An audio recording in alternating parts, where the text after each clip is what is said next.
तरदामिनी पे शेख हमारी न जाइयो, तरदामिनी पे शेख हमारी न जाइयो, दामन निचोड़ दे तो फरिश्ते वजू करे। सलाम, नमस्ते, सत श्री अकाल। मैं हूं आपके साथ हर्षिता मिश्रा और आप देख रहे हैं टाइम्स मेल। इस वक्त पूरे देश में वर्दी के मुहाफिज गजब के कारनामे करते नजर आ रहे हैं। दूसरे के पाक दामन की कीचड़ उछालने के लिए वर्दी वाले अब कोर्ट कचहरी को ठेंगा दिखा रहे हैं। वर्दी वाले अब अदालतों को गुमराह कर रहे हैं। वर्दी वाले ही अब संविधान को लाल लाल आंख दिखा रहे हैं। अब वर्दी वालों की आंख में संविधान से बगावत नजर आ रही है, जबकि इसके ठीक उलट नेताओं के लिए उनकी आंखों में प्यार नजर आ रहा है। आज हालत ऐसे हो चुके हैं कि अदालत को ही यकीन नहीं हो रहा कि पुलिस ने जिन लोगों को गिरफ्तार किया वो वाकई कोई मुजरिम है, वो वाकई में अपराधी हैं, गुनहगार हैं, या फिर उन्हें पुलिस जानबूझकर फंसा रही है। देश के हालात तो इस हद तक खराब है कि अब अगर आपने नाइंसाफी के खिलाफ आवाज बुलंद की तो फिर आपकी चमड़ी उधेड़ ली जाएगी। आपको एक नागरिक के तौर पर उफ करने का भी हक नहीं रहा। ना तो आप सत्ता से टकराने की हिम्मत कर सकते हैं और ना ही सिस्टम से अपनी बात कह सकते हैं। सत्ता और सिस्टम जब एक साथ मिलकर देश के संविधान और कानून का पलीता लगाने पर तुल जाए तो वही नज़ारा होता है इस वक्त देश में देखने को मिल रहा है। ऐसा लग रहा है कि मानो हमारे देश में गृह युद्ध चल रहा है।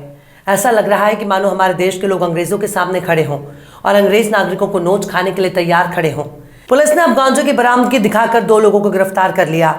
मामले में पुलिस पर रिश्वतखोरी के इल्जाम भी लगे हैं और अब रिश्वत न देने पर लोगों को संगीन इल्जामों में फंसाने की वारदात भी सामने आई है। सबसे खास बात यह है कि जिन लोगों को पुलिस ने अपना शिकार बनाया, दोनों आरोपियों का ताल्लुक उसी अल्पसंख्यक समुदाय से है जिनको हमारे देश की मीडिया कभी उपद्रवी लिखती है तो कभी पत्थरबाज। दोनों का ताल्लुक उसी समुदाय से है जिसको 20-20, 25-25 साल तक जेल में रखा जाता है, फिर उनको बाइज्जत बरी कर दिया जाता है। मतलब जिन 2 लड़कों की जिंदगी बर्बाद करने का ठेका कानून के मुहाफिजों ने अपने कंधे पर उठाया वो मुसलमान है, जिनके दम पर गेरुआ टोली की सियासत चलती है, जिनके नाम पर देश की राजनीति टिकी हुई है। दोनों मुस्लिम लड़कों को गुनहगार साबित करने के लिए पुलिस ने गांजे का इस्तेमाल किया है।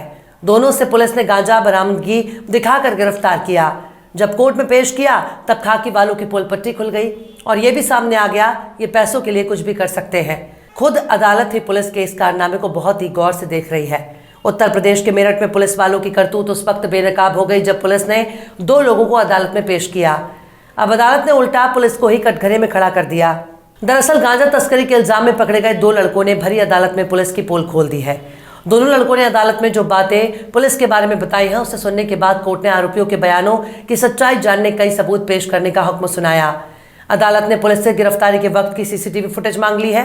इसके साथ ही कोर्ट ने अपने आदेश में यह भी कहा कि थानेदार ये न कहें कि सीसीटीवी खराब है या फुटेज नहीं है। अगर थानेदार ने ऐसा कहा तो उनके खिलाफ एक्शन होगा। यानी अदालत भी इस बात को समझ रही है कि पुलिस कैसे कैसे पेतरे आजमा कर लोगों को फंसा सकती है और कैसे खुद की जवाबदेही से बच सकती है।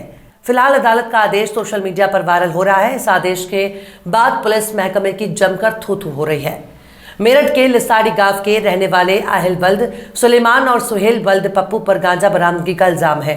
इन्हें रिमांड पर लेने के लिए केस के जांच अधिकारी परतापुर थाने के एसआई मोहित सक्सेना ने 3 फरवरी को मेरठ के एडिशनल सेशन कोर्ट में पेश किया। इसमें पुलिस ने दोनों लड़कों को 3 फरवरी 2024 को 11:10 पर 1100 ग्राम गांजे के साथ गिरफ्तार होना बताया। लेकिन जब कोर्ट ने पकड़े गए दोनों लड़कों यानी आहिल और सुहेल से पूछताछ की तो दोनों ने कुछ और ही माजरा बताया। आदिल और सुहेल ने बताया कि पुलिस ने उन्हें शुक्रवार 2 फरवरी की शाम 7 बजे पेट बाजार से अनार के ठेले से उठाया। रात भर दोनों को गैरकानूनी तरीके से थाने पर रखा। उनके पास पुलिस ने खुद गांजा रखवाकर उन्हें मुकदमे में आरोपी बनाकर एफआईआर लिख ली। लड़कों ने कोर्ट को बताया उनके साथ चित्ती और फहीम 2 लोग भी मौजूद थे, लेकिन उन लोगों को पुलिस वालों ने पैसे लेकर छोड़ दिया, जबकि हम दोनों को रात भर थाने में बैठाए रखा। फर्जी बरामदगी दिखाई गई। SI Manohar Lal, head constable Ankit Kumar, head constable Anuj Kumar, head constable Chandraveer हमें अरेस्ट करके लाए थे। हालांकि अदालत ने दोनों आरोपियों के बयानों के आधार पर 3 फरवरी से 5 फरवरी तक की रिमांड को मंजूर कर दिया।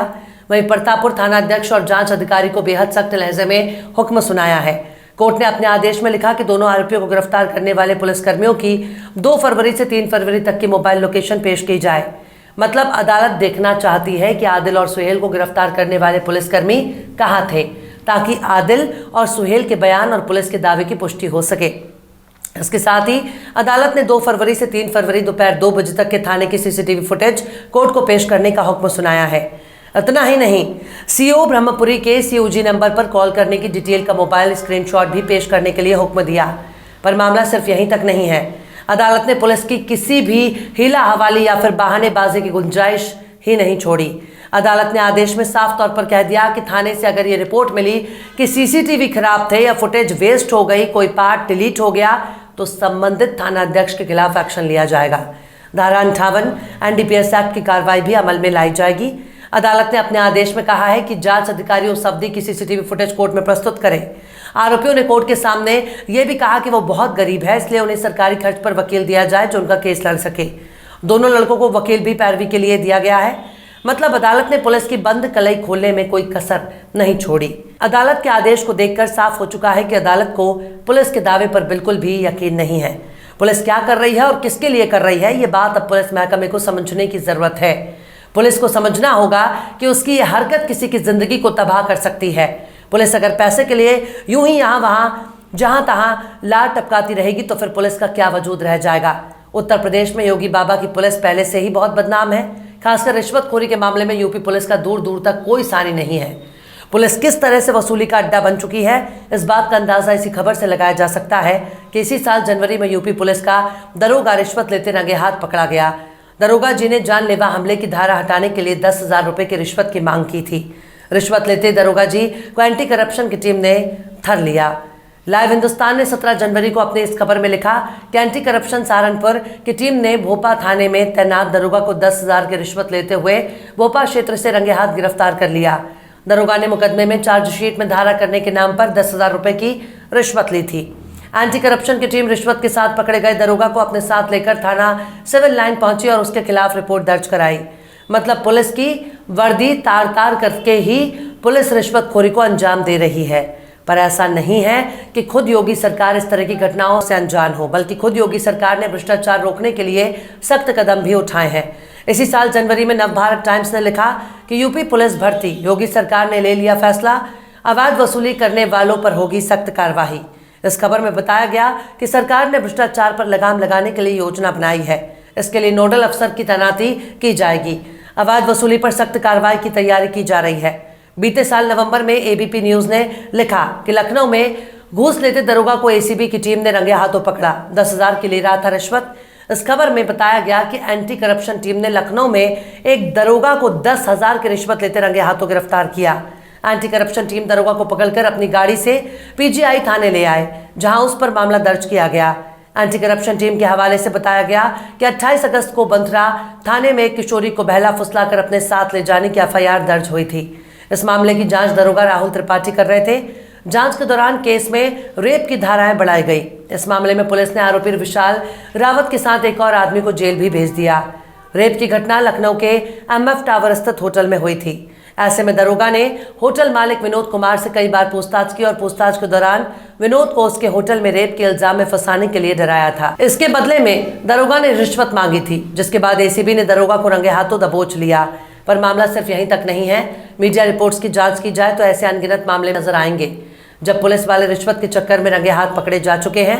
लेकिन मेरठ की घटना ने पुलिस की करतूत को उजागर कर दिया। अब इस बात का इंतजार करना होगा कि अदालत के आदेश पर पुलिस सारे सबूत पेश करती है या नहीं, क्योंकि पुलिस के दावे की सच्चाई अदालत के मांगे गए सबूतों पर टिकी हुई है। पुलिस वालों का पेट बहुत बड़ा हो गया, जिसके आगे सरकारी तनख्वाह बहुत छोटी नजर आ रही है। योगी सरकार को चाहिए कि पुलिस को रिश्वतखोरी का कानूनी अधिकार थमा दिया जाए, वरना ये लोग पूरे सिस्टम को खोखला कर देंगे और डकार भी नहीं लेंगे। बहरहाल चलते चलते आखिर में अकबर इलाहाबादी ने भी क्या खूब फरमाया है। रकीबों ने रपट लिखवाई है जा जा के थाने में, रकीबों ने रपट लिखवाई है जा जा के थाने में कि अकबर नाम लेता है खुदा का इस जमाने में। फिलहाल इस वीडियो में बस इतना ही। ये वीडियो आपको कैसा लगा कमेंट बॉक्स में आप जरूर बताइएगा। वीडियो पसंद आए तो लाइक करें। हमारे वीडियो लिंक को फेसबुक, ट्विटर, व्हाट्सएप पर अपने रिश्तेदार यार दोस्तों को भी शेयर करें और बेबाक, निष्पक्ष, स्वतंत्र पत्रकारिता को सपोर्ट करने के लिए आप हमारे चैनल टाइम्स मेल को जरूर से सब्सक्राइब करें और हाँ, बेल आइकन की घंटी वाली बटन आप जरूर से दबा दें ताकि आपको हमारे आने वाले नए वीडियो की नोटिफिकेशन फौरन मिल जाए। फिर मिलते हैं किसी और वीडियो में एक नई खबर के साथ। हर्षिता मिश्रा को दीजिए इजाजत। जय हिंद। तो देख लिया आपने हमारे इस वीडियो को। हमें उम्मीद है कि आपने हमारे वीडियो को लाइक किया होगा और दूसरों को भी शेयर किया होगा। अगर अभी तक आपने हमारे चैनल टाइम्स मेल को सब्सक्राइब नहीं किया है तो जल्दी से सब्सक्राइब कर दें और बेल आइकन भी प्रेस कर दें।